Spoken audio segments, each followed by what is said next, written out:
दोस्तों, राधे राधे। हमारे चैनल पर आपका एक बार फिर स्वागत है। आज की वीडियो में हम आपके लिए लेकर आए हैं स्नान किसे कहते हैं और नहाना किसे कहते हैं, इन दोनों में क्या अंतर है।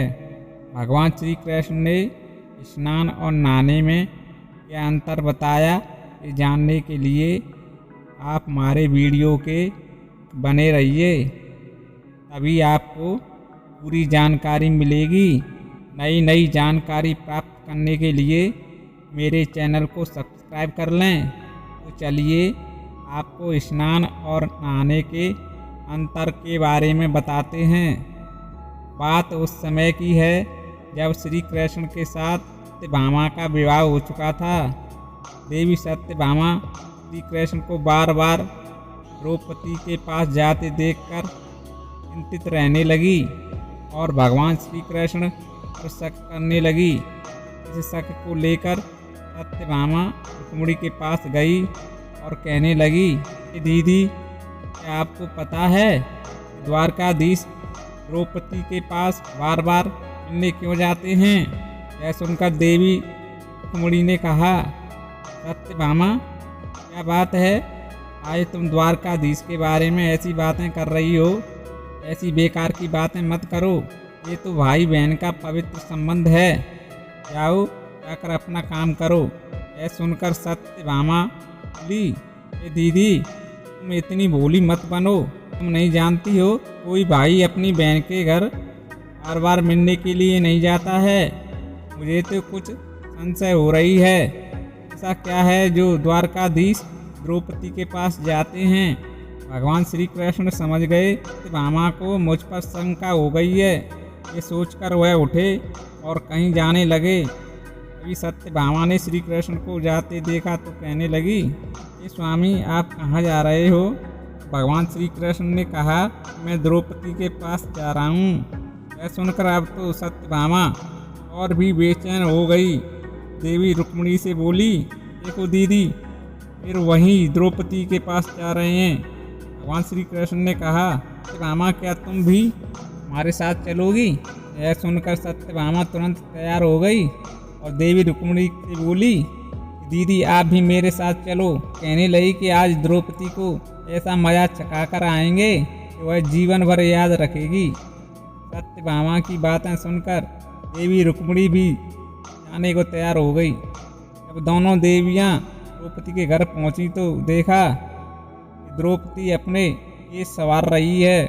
भगवान श्री कृष्ण बोले, द्रौपदी क्या कर रही हो। द्रौपदी बोली, भैया ये सवार के अभी आई। भगवान कृष्ण ने कहा, आज तो तुम्हारी दो भाई भी आई हैं, ये तुम्हारे केस संवारेंगी। फिर भगवान कृष्ण ने सत्यभामा से कहा, तुम जाओ द्रौपदी के सिर में तेल लगाओ।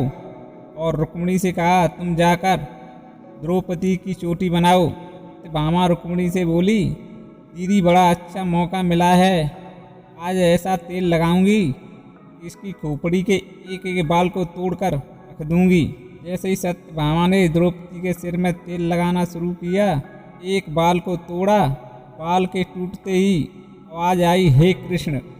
दूसरा बाल तोड़ा तो फिर आवाज आई, हे कृष्ण। उसके बाद फिर तीसरा बाल तोड़ा, फिर आवाज आई, हे कृष्ण। सत्यभामा के कुछ समझ नहीं आया और देवी रुक्मिणी से बोली, ये दीदी मैं द्रौपदी के सिर से जो भी बाल तोड़ती हूँ, हे कृष्ण नाम निकल कर आता है। देवी रुक्मिणी बोली, मैं तो इस बारे में कुछ नहीं जानती। अभी पीछे से भगवान श्री कृष्ण बोले, देवी सत्यभामा तुम देवी रुक्मिणी से पूछ रही थी मैं बार बार द्रौपदी के घर क्यों जाता हूँ। क्योंकि पूरे भूमंडल और मृत्युलोक पर कोई साधु संत तपस्वी साधक और उपासक नहीं हुआ है इसने एक दिन में 3.5 करोड़ बार मेरा नाम लिया हो। सत्यभामा द्रौपदी ही केवल ऐसी है, एक दिन में 3.5 करोड़ बार मेरा नाम लेती है। द्रौपदी प्रतिदिन स्नान करती है, इसलिए इसके हर रोम रोम में कृष्ण नजर आता है।